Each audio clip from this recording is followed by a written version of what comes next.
ভারতের 18তম লোকসভা নির্বাচনের 7 দফায় 47 দিন ধরে দেশটির প্রায় 65 কোটি ভোটার প্রয়োগ করেছেন গণতান্ত্রিক অধিকার। গত 1 জুন শেষ হয়েছে প্রায় 1.5 মাসব্যাপী সেই নির্বাচন। এরই মধ্যে দেশজুড়ে একযোগে চলছে ভোট গণনা। তবে এই গণনায় ক্ষমতাসীন বিজেপি ব্যাপক কারচুপির চেষ্টা চালাবে বলে অভিযোগ করেছে কংগ্রেস সহ অন্যান্য বিরোধী দল।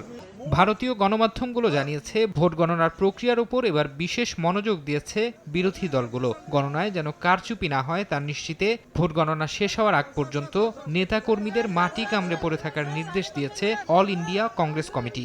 নেতাকর্মীদের নির্দেশনায় আরও বলা হয়েছে, সকাল থেকে তারা যেন পার্টি অফিসে গিয়ে সময় কাটায় এবং গোলযোগের খবর পেলে সদর দফতরকে জানায়। এদিকে ভোট গণনায় কারচুপি নিয়ে বিরোধী দলগুলোর অভিযোগ উড়িয়ে দিয়েছে ক্ষমতাসীন বিজেপি। দলটির অভিযোগ, এদিন গোলমাল বাঁধিয়ে ভোট বানচাল করতে চাইছে কংগ্রেস।